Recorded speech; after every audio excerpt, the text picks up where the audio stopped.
Hoy sí. Ok.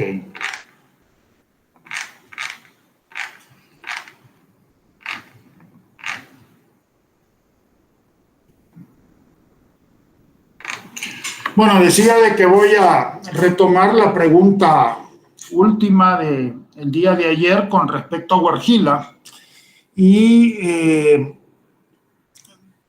la situación de Huarjila es la siguiente, es decir, cuando el enemigo era externo, el opositor era externo, entonces la comunidad de Huarjila se mantenía unificada, o por lo menos mantenían la unidad a pesar de sus diferencias. Eso funcionó de 1970 hasta el 2009, cuando el enemigo era externo, que eran los defensores del sistema capitalista dominante, que en realidad eran agentes externos a la comunidad.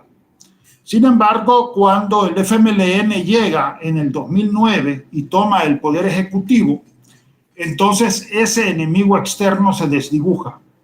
Y entonces, ¿qué sucede? Que florecen las contradicciones internas. Las contradicciones comenzaron con el proyecto de la Longitudinal del Norte, en donde la comunidad se dividió en dos: los que apoyaban al FMLN y los que se oponían a los proyectos del FMLN.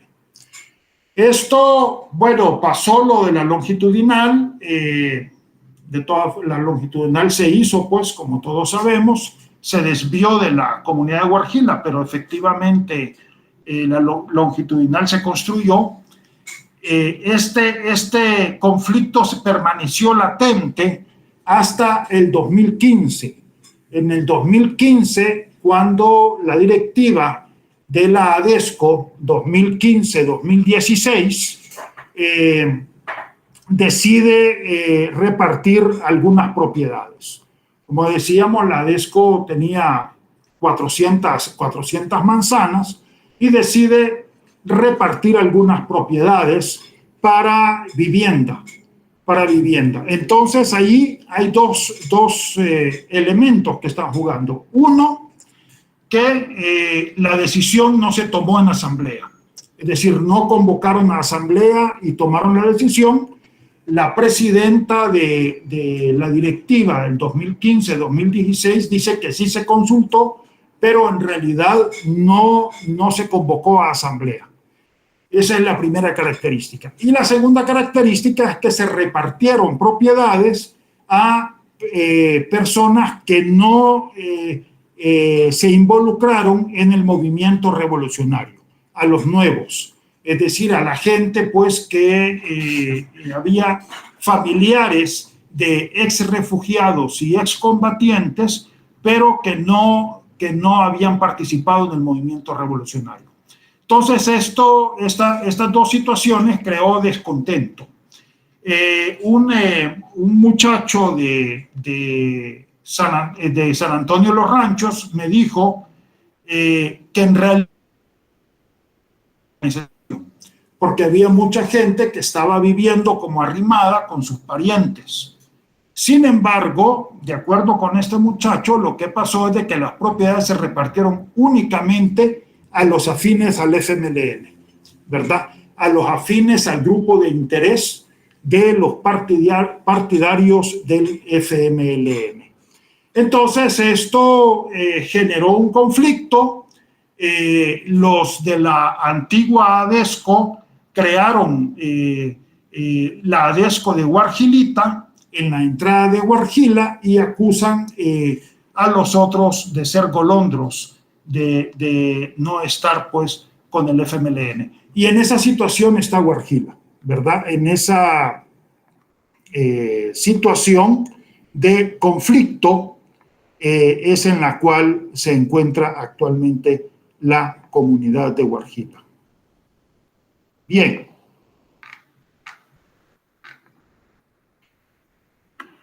Entonces ahora vamos a pasar a otro tema que es de gran trascendencia también para la sociedad salvadoreña, que es el tema de la identidad étnica de los indígenas de Santo Domingo de Guzmán. las poblaciones indígenas que han sido invisibilizadas en El Salvador, pero que realmente a partir del 2009 tienen una participación activa en la dinámica nacional. Bien, el estudio de las poblaciones indígenas de El Salvador es fundamental para comprender la diversidad sociocultural de este país. En El Salvador, la formación de la conciencia nacional ha estado condicionada por el presupuesto definitivamente falso de la homogeneidad cultural. La homogeneidad cultural está muy arraigada en El Salvador, a tal grado que cuando uno habla de diversidad cultural, muchas veces la gente no le cree, ¿verdad? La gente cree que uno está hablando fantasías.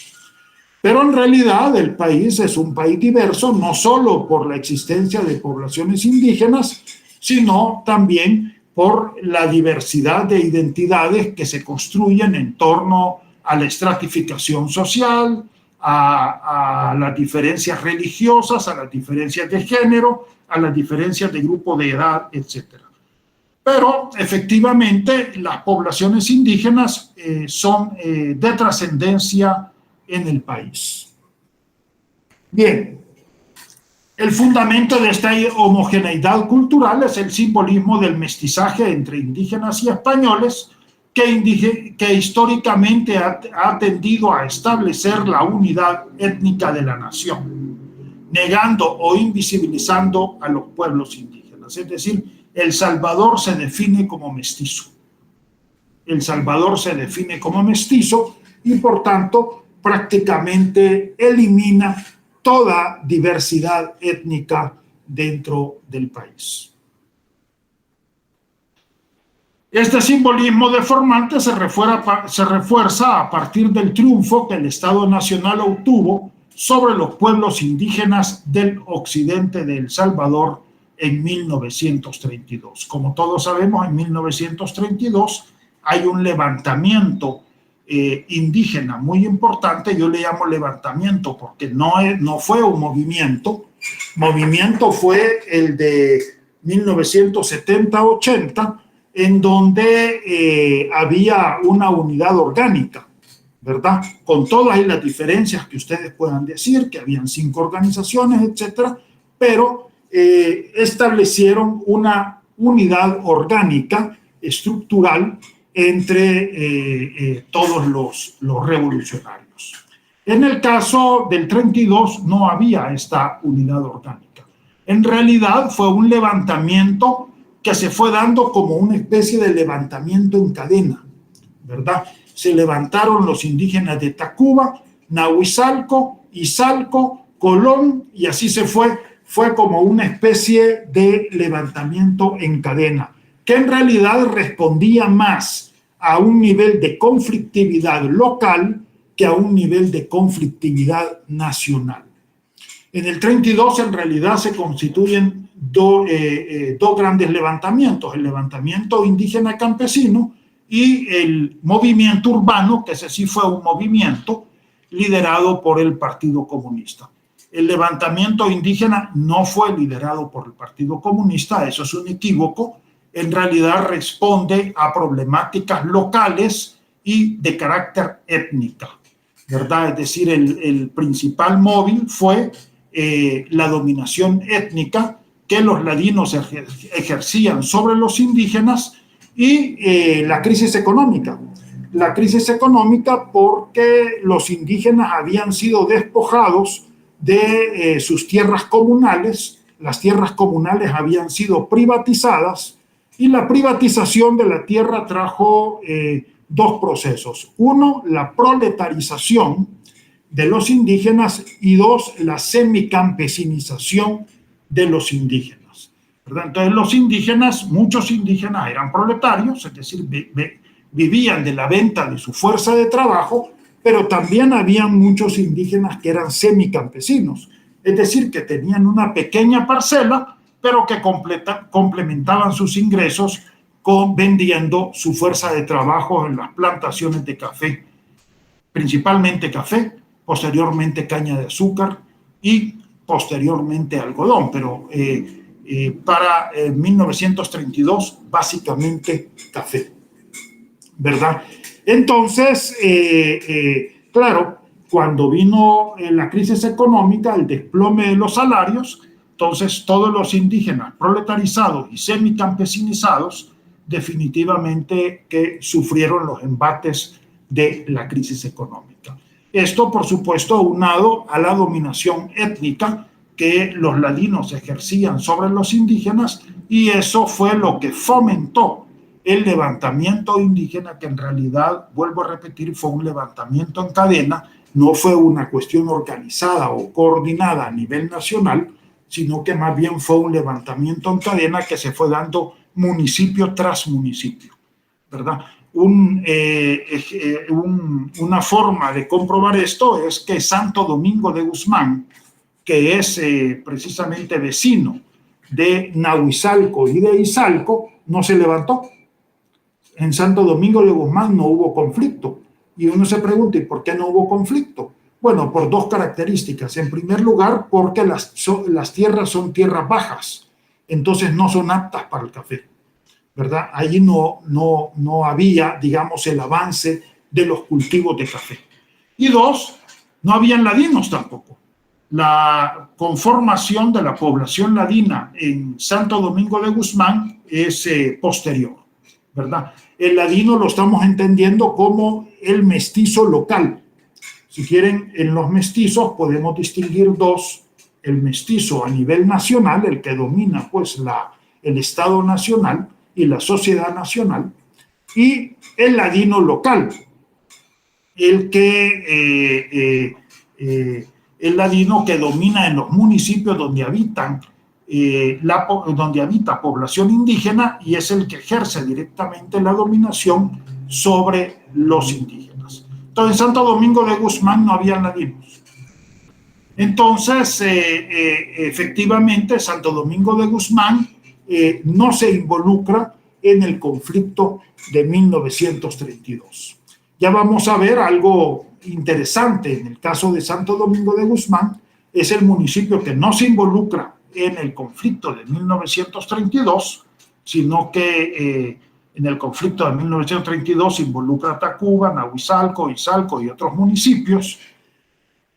Curiosamente, esos municipios que participaron en 1932 no se involucran en el movimiento revolucionario de 1970, que surge a partir de 1970, ¿verdad? No se involucran. Parece que la memoria histórica estaba muy presente, pues en 1932 la masacre fue una masacre verdaderamente espantosa, ¿verdad? Pongámosle que asesinaron a 20,000 indígenas en 10 días, ¿verdad? Fue una masacre tremenda. Y una masacre que no solo la llevó el Estado Nacional, ojo, otro elemento importante, también los ladinos de la zona, los ladinos de los municipios. Entonces, pero Santo Domingo de Guzmán no se involucra en ese conflicto de 1932. Y sin embargo, sí se involucra en el conflicto de 1970, que surge en 1970. En Santo Domingo de Guzmán se constituye una célula del Ejército Revolucionario del Pueblo en el casco urbano y una célula de las Fuerzas Populares de Liberación Farabundo Martí en los cantones, ¿verdad? Entonces, parece ser pues que la memoria histórica en este sentido tiene un carácter fuertemente localista. Bien, entonces, pero este aplastamiento, digamos, del levantamiento indígena de 1932 refuerza el carácter mestizo de la sociedad salvadoreña, la sociedad nacional. Esto genera lo que el antropólogo salvadoreño Alejandro de Huberto Marroquín denomina indigenismo de negación, ¿verdad? En un momento dado, después de la masacre de 1932 y sobre todo a mediados del siglo XX, prácticamente se desconoce la existencia de poblaciones indígenas. se le da la espalda a los indígenas. Y no solo por parte del Estado, también por parte de la sociedad nacional. Por eso dice Marroquín, era como si en El Salvador no tuviéramos problemas indígenas, ¿verdad? Aquí vamos a ver cómo, un poquito más adelante, cómo la identidad no es un fenómeno puramente cultural, sino que ante todo la identidad es una relación social, la relación entre nosotros y los otros, en donde los otros son los diferentes a nosotros. Esto es importante porque en el caso indígena de El Salvador, los indígenas incluso se dejaron de denominar indígenas. Curioso, los indígenas se dejaron de denominar indígenas. Y sin embargo, la relación social entre nosotros y los otros se siguió desarrollando. Por tanto, la identidad étnica se siguió desarrollando. Esto es importante. La identidad no es un producto puramente cultural. Ni siquiera tiene que ver específicamente con el nombre. No es un problema de marbete. La identidad es ante todo una relación social. A partir de esa relación social entre nosotros y los otros, que es una relación de oposición y conflicto, entonces se crea un universo cultural y un conjunto de relaciones intragrupales. ¿Verdad? Bien. Mediados de 1970 se inicia un proceso de reorganización del movimiento indígena y sus asociaciones étnicas, reactivando y potenciando sus identidades socioculturales. 1975, más o menos en el marco pues ya del conflicto político-militar, estamos hablando del conflicto político-militar que inicia en 1970, 1975 se crea la primera gran organización indígena, la Asociación Nacional de Indígenas Salvadoreños, ANIS, que fue la asociación madre de todas las organizaciones indígenas del occidente y centro de El Salvador, ¿verdad? Y esto, decimos, como producto de las transformaciones internas que experimenta la sociedad nacional salvadoreña y el proceso de globalización. Bien, si quieren participar en algún momento pueden hacerlo. Yo no los puedo ver ahorita porque solo veo la presentación, pero me pueden decir hola y le doy la palabra. Bien. Pueden preguntar, pueden refutar, pueden dialogar, ¿verdad? El conocimiento es abierto. Y el profesor no lo sabe todo. El profesor sabe, pero no lo sabe todo.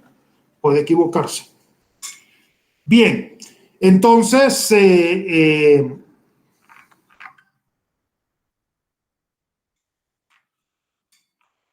dado de que esta reactivación, esta potenciación de las identidades indígenas se lleva a cabo en el marco de la transformación sociocultural del Salvador, es lógico que también implique un proceso de redefinición o reinterpretación de estas identidades.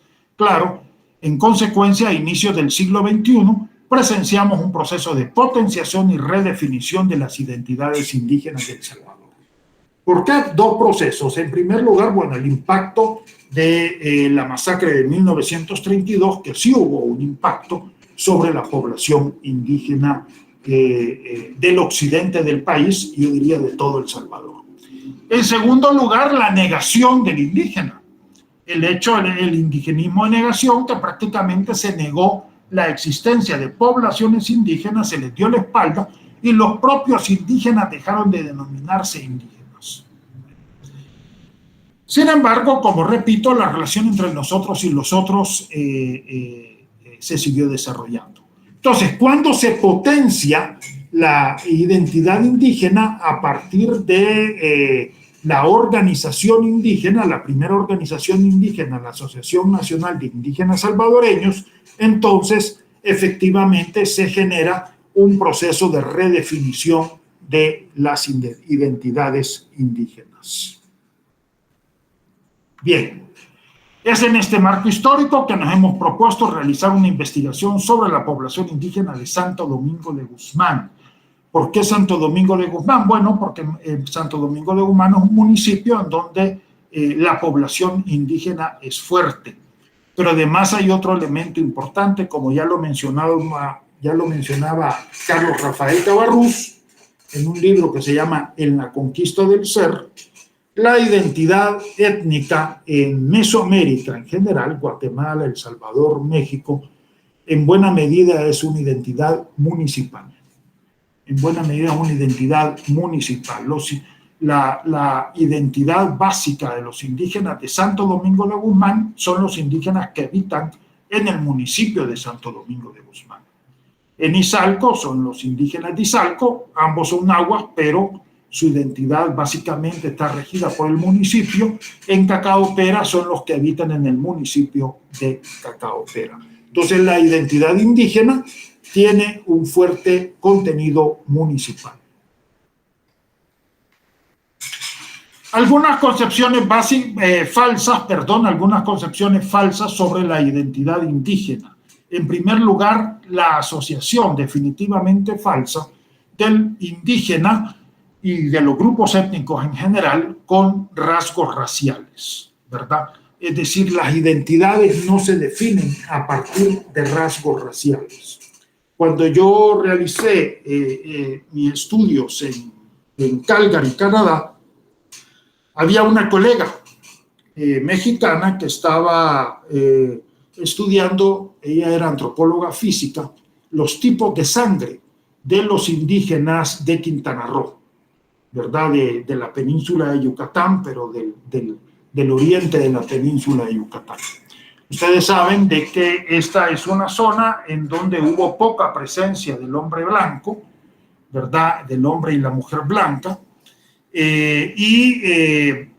Para las leyes de reforma, para mediados del siglo XIX, se desarrolla un conflicto muy fuerte llamado la Guerra de Castas, un conflicto muy fuerte entre los indígenas y los ladinos de Mérida, ¿verdad? Y los ladinos de Mérida.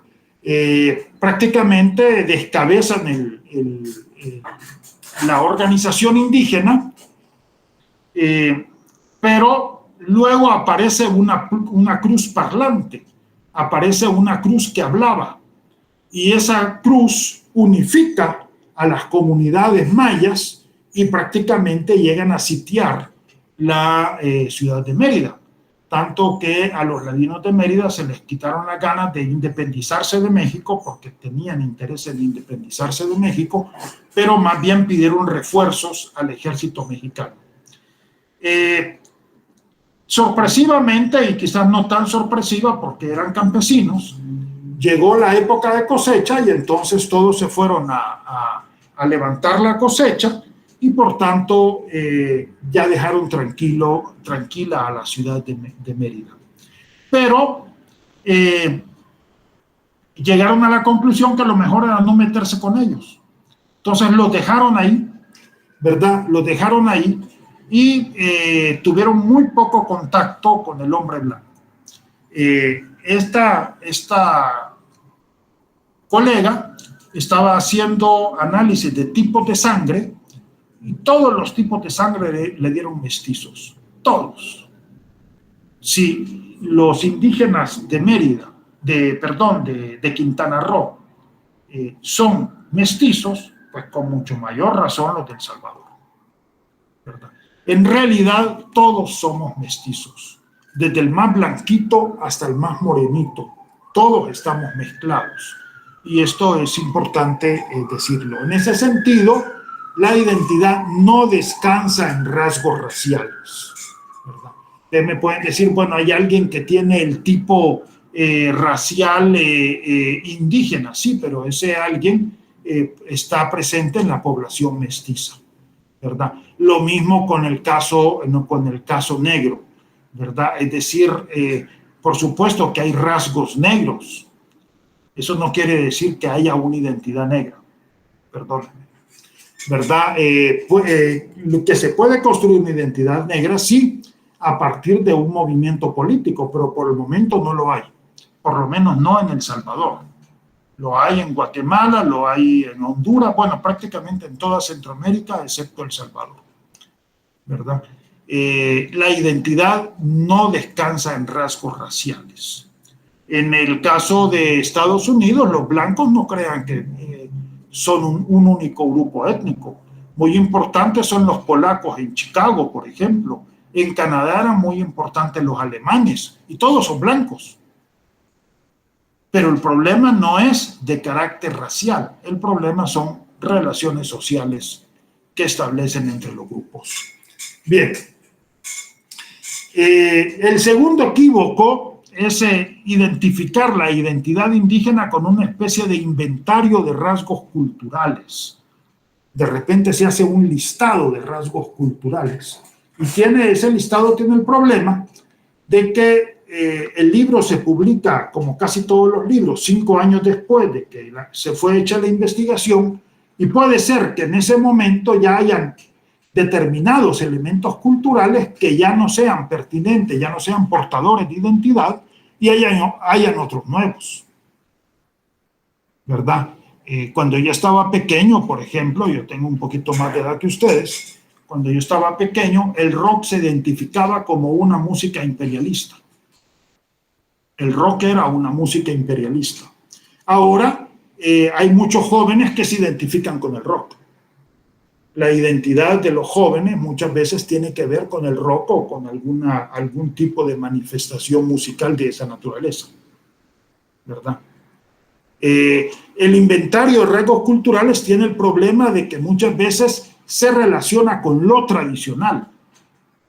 Y sí, efectivamente, hay un contenido de cultura tradicional o de elementos tradicionales en la cultura que proporcionan identidad.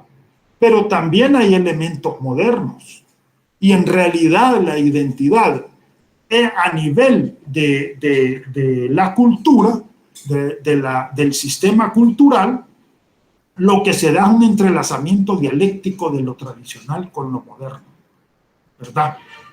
Ni lo tradicional define la identidad totalmente como piensan los folcloristas, pero tampoco lo moderno borra lo tradicional como pensaban los modernistas. Como dice Néstor García Canclini, la posmodernidad es el momento en que lo moderno choca con lo tradicional, el momento en que lo moderno estalla con lo tradicional, ¿verdad? Porque lo moderno tampoco logra borrar lo tradicional. En realidad hay un entrelazamiento dialéctico. Cuando yo fui a observar la fiesta patronal de Santo Domingo de Guzmán en el año 2000,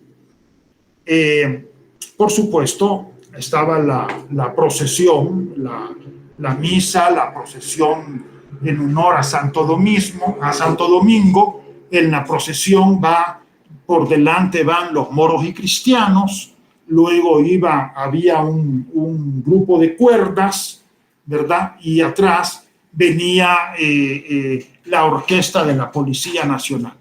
Entonces iba la procesión muy tradicional, llegaba a la casa del mayordomo, pero en cosa de 5 minutos uno se podía trasladar a la feria, en donde había música pop a volúmenes muy altos. Y, por supuesto, en la noche, en la víspera, está el baile, que es tradicional, por cierto, el baile de la fiesta patronal, que es con música pop a todo volumen, ¿verdad? En este caso estaba la YouTube Discotheque,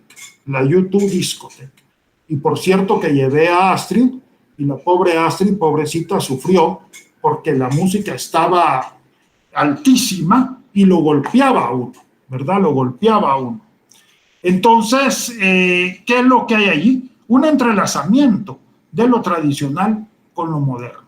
Y esto mismo lo podemos observar en la economía y en la política.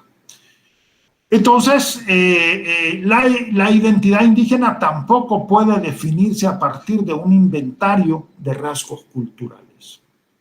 Frente a estas dos posiciones se da una tercera posición, la idea de que la identidad indígena se define a partir de la posición social.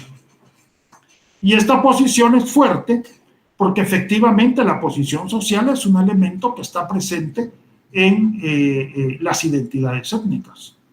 Los indígenas en Santo Domingo de Guzmán son los indígenas que ocupan los peldaños más bajos de la estructura socioeconómica de Santo Domingo de Guzmán, ¿verdad?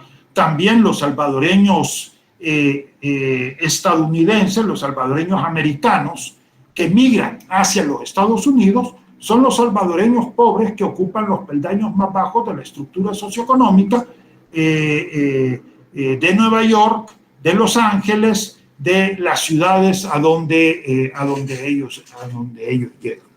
Sin embargo, no todos los campesinos son indígenas y no todos los pobres son salvadoreños en los Estados Unidos. Y eso es importante. Nosotros tenemos aquí un representante, Alejandro Dagoberto Marroquín, que definió lo indígena a partir de lo campesino. Es decir, que el indígena era prácticamente para Dagoberto Marroquín el campesino. Pero vuelvo a repetir, por ejemplo, en el caso de Cacaopera, hay determinados cantones que sí se definen como indígenas. Es el caso de Huachipilín, Agua Blanca, Calavera, La Estancia. Pero de ahí tenemos otros cantones que no se definen como indígenas y también son campesinos. Entonces, si bien la mayoría de indígenas tiende a ser campesina, no todos los campesinos son indígenas. Entonces, la posición social es insuficiente para definir la identidad étnica. Y entonces ustedes me dirán, bueno, ¿y entonces cómo se define la identidad étnica? Ya nos dijo todo lo que no es. Ahora díganos lo que es. Bueno, la identidad étnica, en sentido amplio, la identidad sociocultural, está constituida por relaciones de oposición y conflicto entre nosotros y los otros, en donde los otros son los extraños, los diferentes a nosotros. Por tanto, la identidad es producto de la interacción social cotidiana e incluye procesos económicos, políticos y simbólicos. Esto es muy importante, porque yo lo que me he dado cuenta, tanto en Santo Domingo de Guzmán, como también en Izalco, como también en Cacaopera, es que los indígenas no tienen símbolos manifiestos de identidad. No es como en otras partes que tienen una vestimenta determinada. Aquí los indígenas andan como anda cualquier persona, no hablan lengua indígena, la gran mayoría habla español. Sin embargo, la gente sabe quién es indígena y quién no es indígena. ¿Y cómo lo sabe? Por la interacción social cotidiana, ¿verdad? Por la interacción social cotidiana. Es decir, son las relaciones sociales lo que están definiendo la identidad.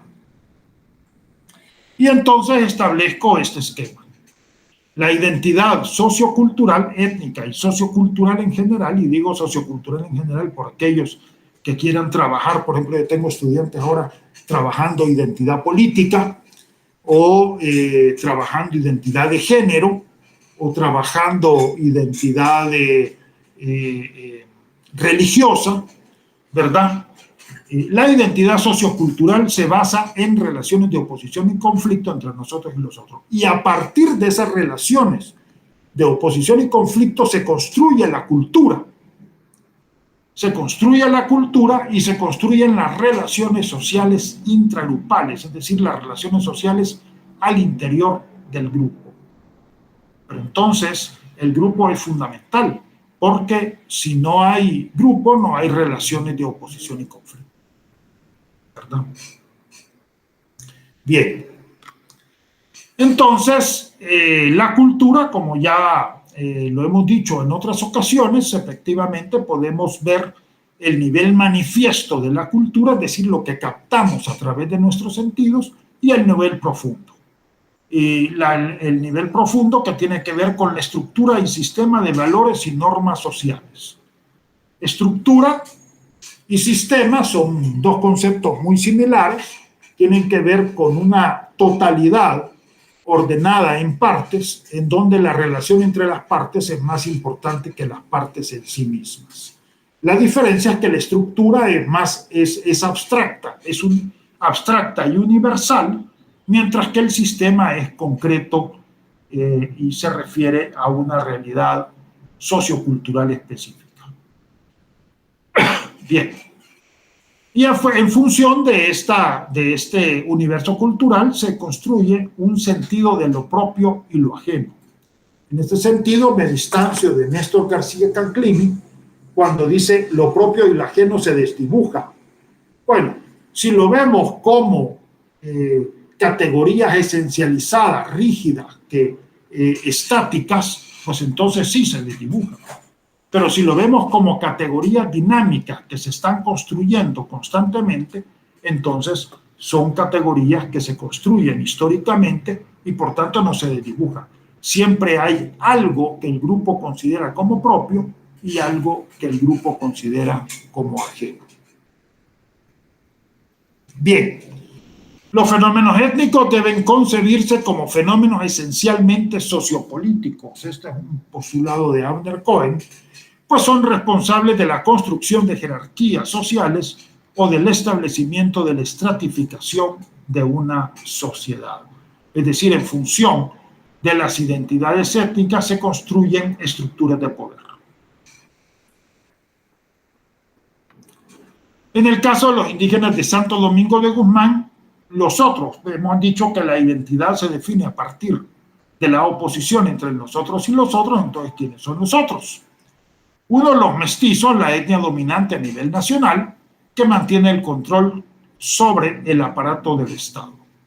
Y dos, los ladinos, los mestizos de la localidad, un grupo que tradicionalmente ha gozado del poder económico del municipio.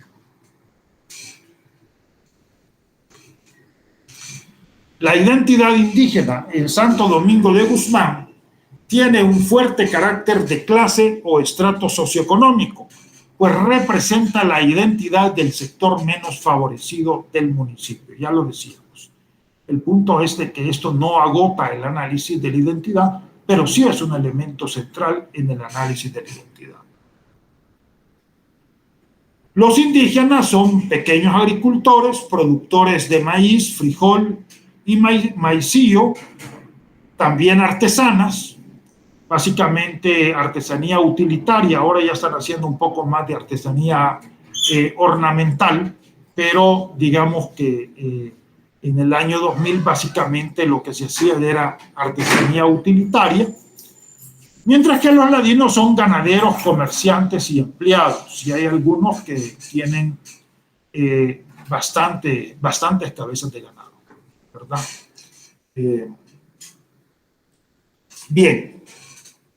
Es importante resaltar, sin embargo, que estas jerarquías sociales no son estáticas, sino que aunque presentan un fuerte grado de estabilidad, los miembros de los grupos étnicos compiten entre sí para alcanzar mejores posiciones de poder. En concreto, en el caso de los indígenas de Santo Domingo, ellos han construido sus ADESCO, sus asociaciones de desarrollo comunitario, y con esto logran mejores posiciones de poder. Si bien los indígenas de Santo Domingo de Guzmán han ocupado y aún ocupan los peldaños más bajos de la estructura social del municipio, actualmente se están potenciando la construcción de organizaciones étnicas, es lo que les estaba diciendo, y con ello acceden a fondos nacionales e internacionales. En concreto tenemos a DESCOIN, la Asociación de Desarrollo Comunitario Indígena Náhuatl, a DESCOMAI, la Asociación de Desarrollo Comunitario del Medio Ambiente Indígena. Por cierto, ahora en el 2021 ha tomado fuerza DESCOMAI, y ANIN, la Asociación Nacional de Indígenas Náhuatl, pero esta tengo entendida que ha perdido mucha fuerza, ¿verdad? En el año 2000 las dos importantes eran ADESCOIN y ANIN. Acuérdense que yo estoy hablando del Santo Domingo del año 2000. Insisto que las investigaciones hay que fecharlas, porque la realidad no es estática. Bien, En este proceso de redefinición de la identidad indígena es de gran trascendencia estudiar las situaciones de frontera étnica. Ustedes van a ver conmigo cuando lleven teoría de la identidad sociocultural, el texto de Fredrik Barth, los grupos étnicos y sus fronteras. Las fronteras son fundamentales porque es el contacto entre los grupos. En el caso de los indígenas de Santo Domingo, los indígenas de frontera son los indígenas urbanos. Los indígenas son mayoritariamente rurales, se encuentran en los cantones, en el Sope y en otros más. Pero hay un conjunto, y mientras que los ladinos son urbanos, pero hay un conjunto de indígenas urbanos y son los que lideran las organizaciones étnicas. Estos indígenas urbanos que constituyen pues un grupo de frontera entre los indígenas y los ladinos son efectivamente los que están liderando el proceso de reinterpretación de la identidad indígena. Bien. En el caso de Santo Domingo de Guzmán y de los indígenas salvadoreños en general, esta frontera étnica es fuertemente ambigua, porque se han borrado los símbolos manifiestos de identidad, ¿verdad? Entonces, esto hace que las fronteras sean ambiguas. Los símbolos que marcan la diferencia, como la lengua, el vestido, etc. Sin embargo, insisto, en la situación de frontera lo que encontramos son a los indígenas urbanos. Bien, pero el esquema para el estudio de la identidad étnica no queda completa si no se toma en cuenta dos aspectos esenciales en la constitución del fenómeno étnico: la organización del grupo étnico y la construcción de un sistema cultural propio. Ya en el esquema establecíamos eso, que la identidad es producto de las relaciones sociales de oposición y conflicto entre nosotros y los otros, y a partir de ahí se construye un universo cultural y también relaciones sociales intragrupales, es decir, el grupo. El grupo étnico indígena náhuatl de Santo Domingo de Guzmán es un grupo de origen pipil. En 1572 este pueblo fue concedido en doctrina a los monjes del convento de Santo Domingo de Sonsonate. De ahí pues que colocan a Santo Domingo de Guzmán como santo patrón, se toma pues a Santo Domingo de Guzmán como santo patrón del municipio de Santo Domingo. Hasta principios del siglo XX, lo que les estaba diciendo antes, Santo Domingo se mantiene totalmente indígena. Y un informante de 1859 afirma que para esta fecha la mayor parte de los habitantes de Santo Domingo no entendía el castellano. Solo hablaban su propio idioma, que era el náhuatl. Es a partir del siglo XX, de principios del siglo XX, que comenzaron a entrar personas, entre comillas, con sangre española. Esto me lo dijo un informante de Santo Domingo. Ya lo decíamos, la ausencia de ladinos y el hecho de que en Santo Domingo las tierras no son aptas para el café explica que Santo Domingo no se haya involucrado en la rebelión indígena de 1932. En la segunda mitad del siglo XX el grupo ladino ya estaba totalmente constituido y toma pues el poder político en Santo Domingo. Esto que trae como consecuencia la separación del sistema político del sistema de cargos religiosos. Esto es un elemento muy importante en las poblaciones indígenas de toda Mesoamérica, ¿verdad? El sistema político estaba entrelazado con el sistema de cargos religiosos, de tal manera de que una persona pasaba por diferentes cargos religiosos, es decir, por diferentes cofradías. En el caso de Santo Domingo, la más importante, bueno, la de Santo Domingo de Guzmán, también la del Niño Dios, el 25 de diciembre, pero es una fiesta de toda una semana, la fiesta del Niño Dios, y también las cofradías de la Semana Santa. Entonces, las personas pasaban, la gente pasaba por estas cofradías, ¿verdad? que implicaba gastos porque tenían que financiar las fiestas de los santos, invitar a toda la comunidad a compartir en la fiesta de los santos, y luego ya podían acceder al poder político, primero a ser regidores y luego a ser alcalde. Y ya cuando cumplían todo esto, entonces pasaban a ser parte del Consejo de Ancianos. Entonces prácticamente se pasaba por varias cofradías, de las cofradías se pasaba al cargo de regidor, del regidor a alcalde, y de alcalde ya se pasa a ser parte del Consejo de Ancianos. Si quieren un estudio muy detallado de este sistema, el sistema de cargos político-religiosos, recomiendo el libro de Frank Ancián sobre Sinacantán en Chiapas, México. Bien.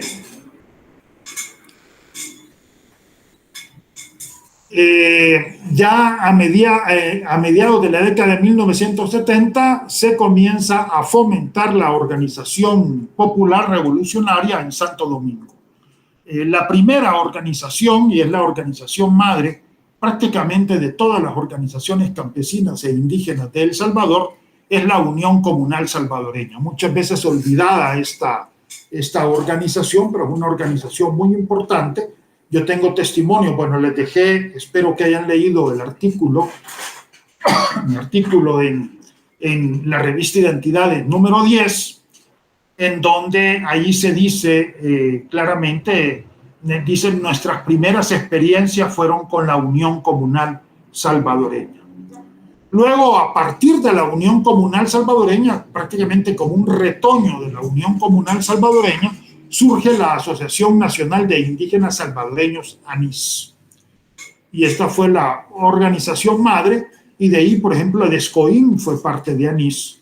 De ahí surgen, pues, una serie de organizaciones más bien locales. ANIS sí tenía una perspectiva más nacional, pero luego cuando se desmembra ANIS, que ANIS tiene una participación muy importante en el gobierno del PDC, pero tiene el mismo problema que el PDC, que agrupaba organizaciones de todo tipo de orientaciones políticas.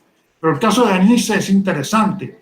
Tuvo cooperativas. Hay varias cooperativas de ANIS, ¿verdad? Fue una organización fuerte.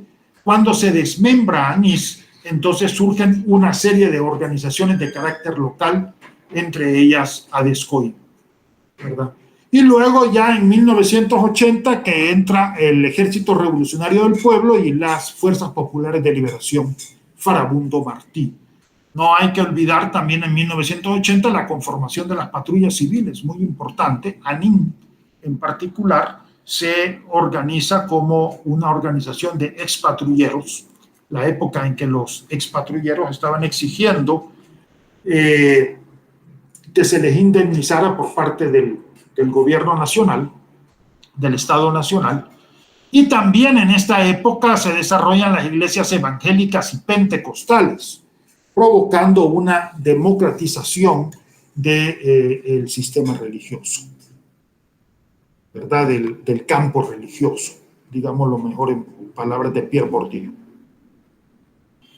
Bien, la economía indígena, básicamente una economía de subsistencia basada en la milpa, maíz, frijol y maicillo, y la cerámica. La cerámica la llevan a cabo las mujeres.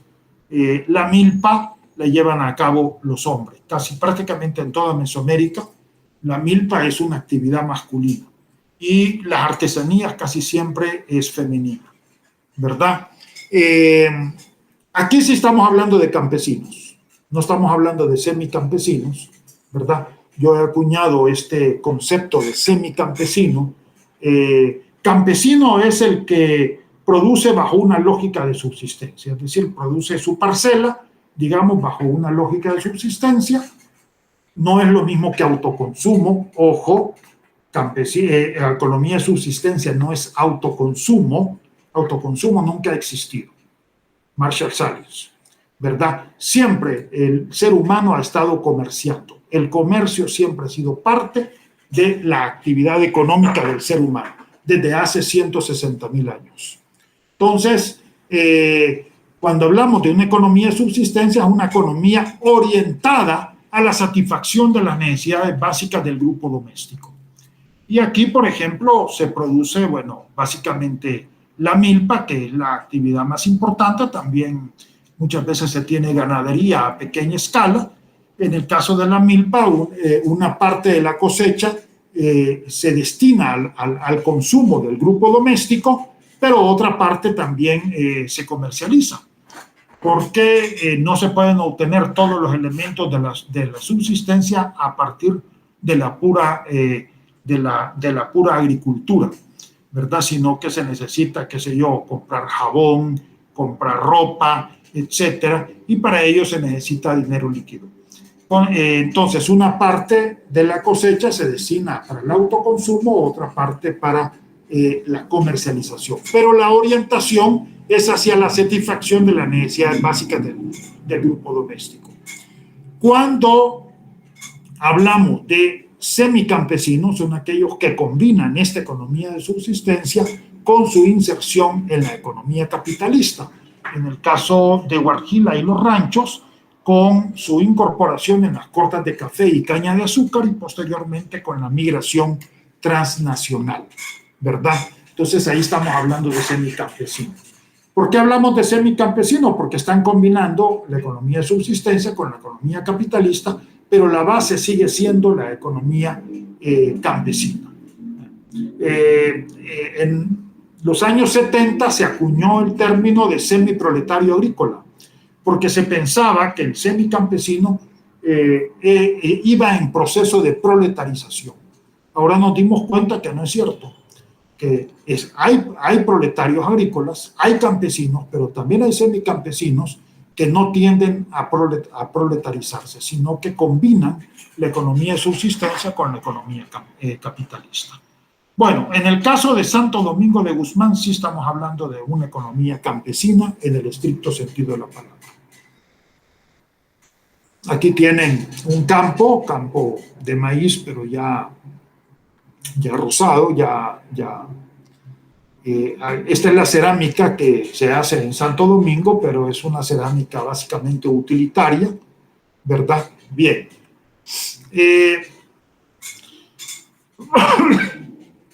Un elemento central en las sociedades campesinas e indígenas de Mesoamérica es la dinámica de los grupos domésticos.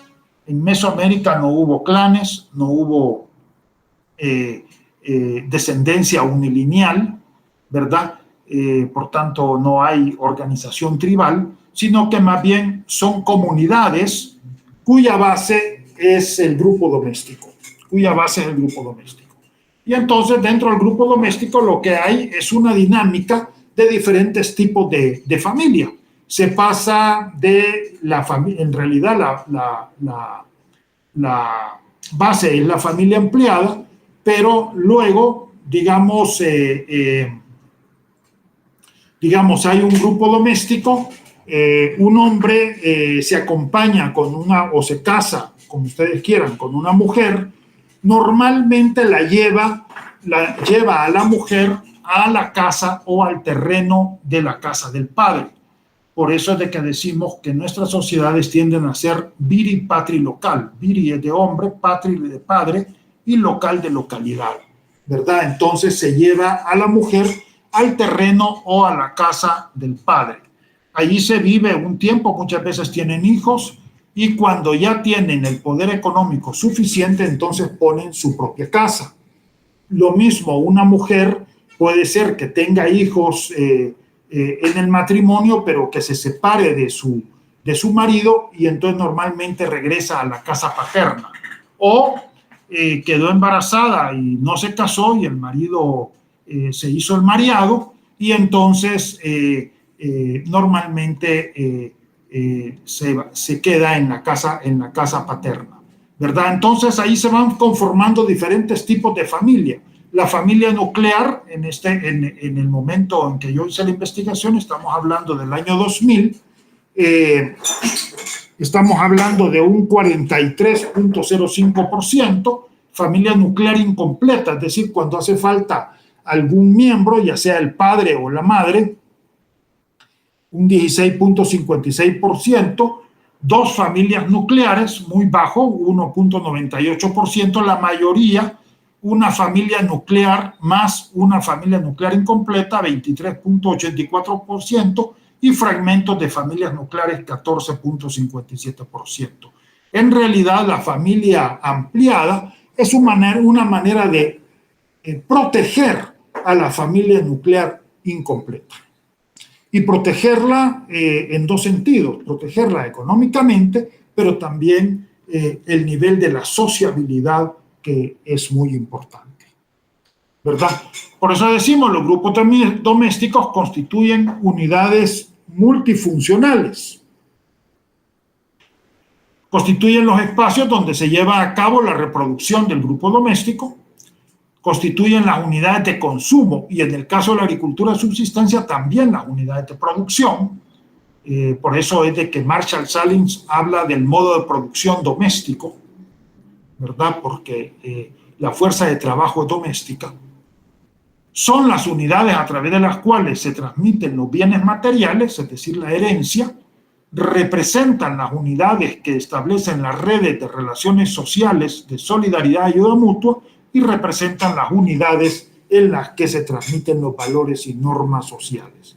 Es por ello que podemos decir que el grupo doméstico es la célula de la estructura social de las sociedades campesinas e indígenas en Mesoamérica.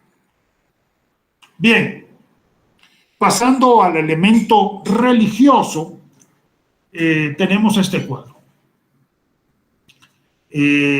La población católica 43.10%, población evangélica 46.55% y ninguna denominación 10.35%.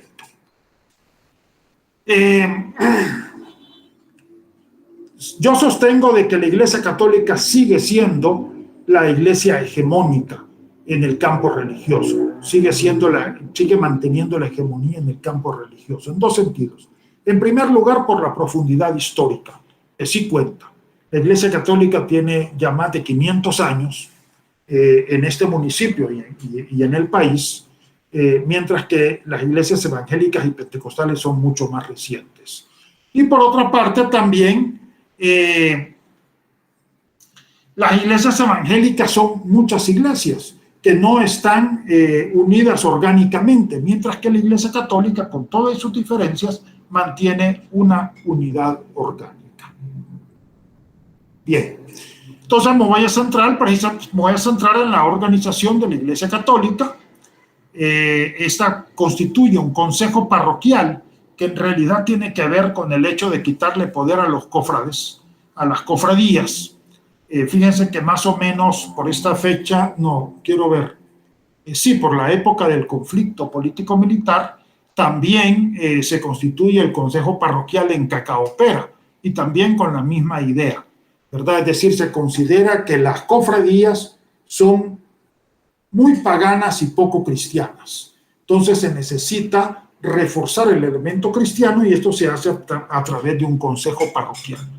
En este consejo parroquial está el representante de la adoración nocturna, el grupo de adoradores del Santísimo Sacramento, un representante de la Guardia del Santísimo, custodios de Corpus Christi, una representante de la Legión de María, un representante de la Comisión de Evangelización, un representante de la Comisión de Pequeñas Comunidades, es decir, de los cantones, un representante de la Comisión de Liturgia, un representante del Consejo Juvenil y un representante de las cofradías. Esto, por supuesto, le quita poder a las cofradías, porque las cofradías antes básicamente eran las que negociaban con el sacerdote para la organización de las fiestas de la patronal y de todas las fiestas del municipio. Ahora ya hay varios sujetos que están interviniendo en la toma de decisiones, entre ellos el cofrade, pero las cofradías siguen manteniendo fuerza. Las cofradías son organizaciones religiosas que establecieron los frailes desde principios del siglo XVI, pero los indígenas las adoptaron rápidamente y les imprimieron su sello. Las tareas de las cofradías eran, y siguen siendo, eran las encargadas de organizar las festividades y rituales que se le celebra al santo. En el caso de Santo Domingo, como les dije, los importantes son la cofradía de Santo Domingo, la del Niño Dios, y las cofradías de Semana Santa. Eran las encargadas del cuidado de la imagen y sus atuendos, las que se comprometían con el mantenimiento y limpieza junto al sacristán del templo, y finalmente las que administraban los bienes y las propiedades del santo. En un momento dado, las cofradías llegaron a tener muchas propiedades, tanto que establecieron contradicciones muy fuertes con la Iglesia Católica. En este sentido, recomiendo el libro de Rodolfo Cardenal, El poder eclesiástico en El Salvador. Ahora ya son menos, pero por ejemplo en Santo Domingo, la cofradía de Santo Domingo tiene su propia casa. Bien, para la década de los 70, estamos hablando de 19 cofradías en el municipio. Ahí tienen la lista: la de Santo Domingo, Santísimo Sacramento, la Inmaculada Concepción, San Isidro Labrador, San José, San Pedro, la Virgen del Rosario, la Virgen de Guadalupe, San Sebastián, San Antonio del Monte, Las Ánimas, Santa Cruz, San Juan, Niño Dios, el Cristo de Esquipulas y las de Semana Santa: Santo Entierro, Jesús Nazareno, Virgen María, que incluye la Virgen de los Rosarios, y Resurrección. Para el año 2000, que yo trabajé, estaríamos hablando de 12 cofradías, o sea que había bajado un poquito, no demasiado.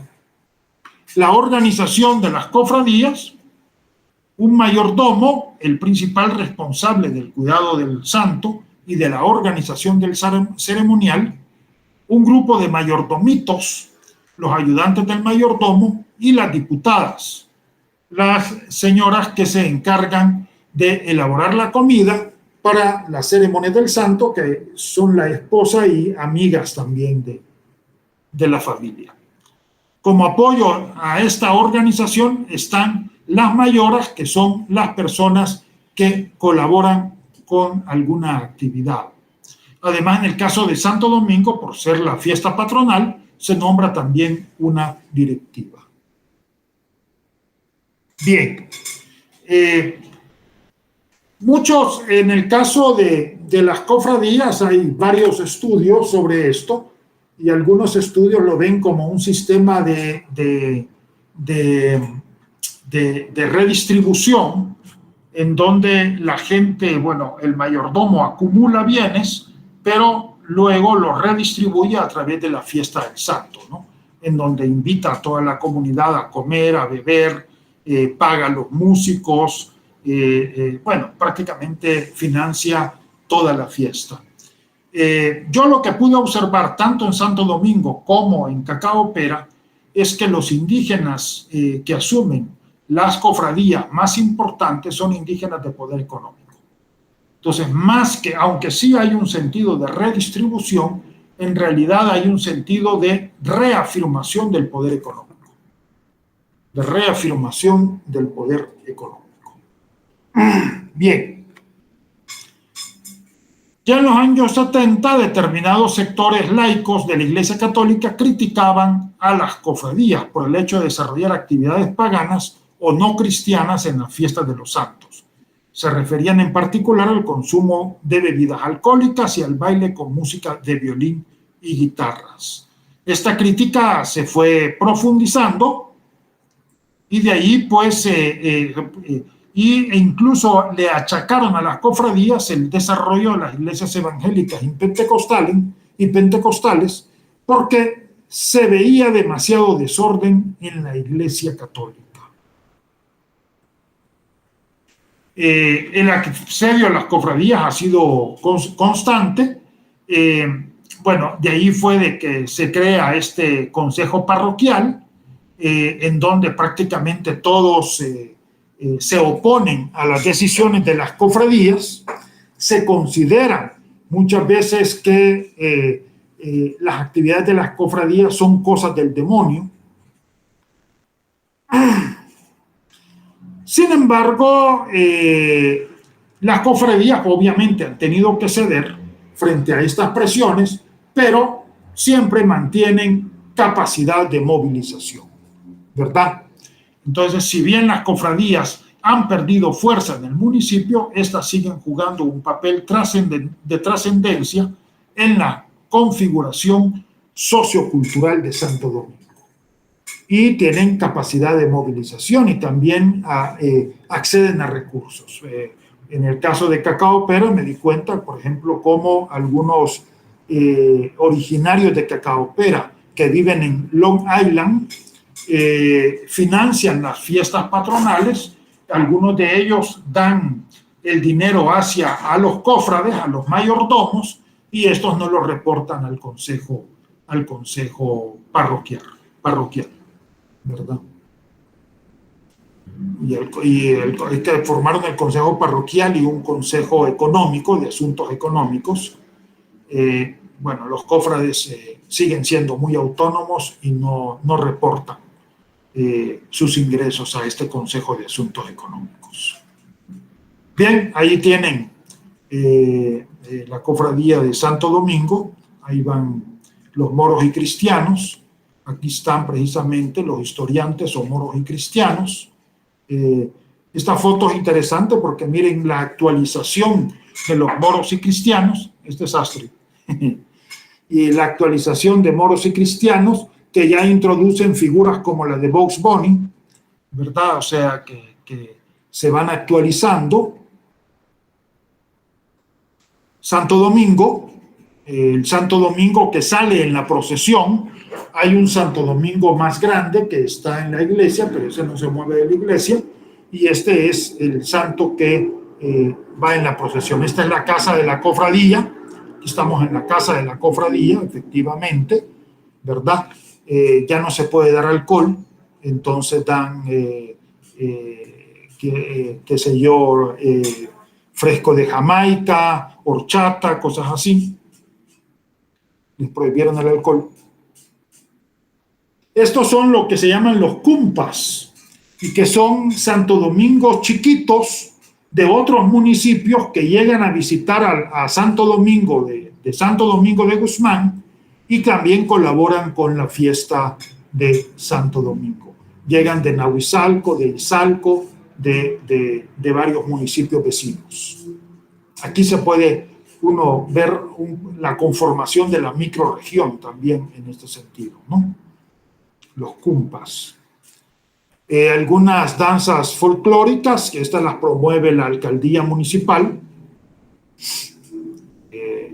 Una danza un poco más contemporánea. Juego de maquinitas, que siempre está presente también, ¿verdad? La reina de la Casa de la Cultura. Bien. Las organizaciones étnicas que se desarrollan son estas: la Asociación de Desarrollo Comunal Indígena Náhuatl de Escoín, la Asociación de Desarrollo Comunal del Medio Ambiente Indígena de Escomay y la Asociación Nacional Indígena Náhuatl ANIN. En el año 2000 funcionaba ADESCOIN y ANIN. Y muy interesante la oposición que se da. ADESCOIN es católica y de izquierda, mientras que ANIN es protestante y de derecha cuestionadora, porque son los ex patrulleros que estaban demandando apoyo por parte del Estado Nacional, ¿verdad? Entonces, ADESCOIN, que es católica y de izquierda, ANIN, protestante y de derecha. En Cacaopera la oposición se da con los prehispanistas, que básicamente es entre católicos y prehispanistas. Bien. En síntesis, los indígenas de Santo Domingo de Guzmán mantienen características comunes que los unifica como grupo, como el hecho de que todos ellos ocupan los peldaños más bajos de la estratificación socioeconómica del municipio, mantienen una orientación similar en sus prácticas económicas, economía de subsistencia, y desarrollan diversas prácticas sociales a partir de las cuales construyen su red de solidaridad y ayuda mutua. Sin embargo, también presentan un importante nivel de diversidad social y cultural entre ellos. La mayoría habita en las comunidades rurales, pero hay un sector importante que habita en el centro urbano. Y la población se divide por su afiliación religiosa y por sus opciones políticas.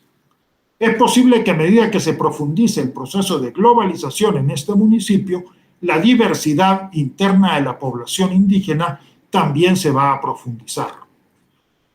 Pero existe un elemento que unifica a todos los indígenas, su oposición con los blancos, así les dicen ellos, los blancos son los que no son los indígenas, su oposición con los blancos, primero con los españoles, después con los mestizos y los ladinos, oposición que ha estado presente a lo largo de los últimos 500 años de su historia.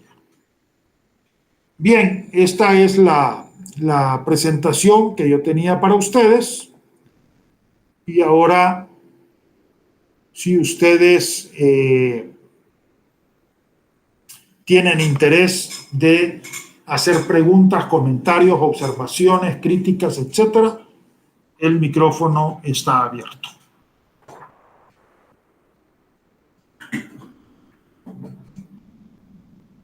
No se amontonen, por favor, porque no le puedo dar la palabra a todos al mismo tiempo.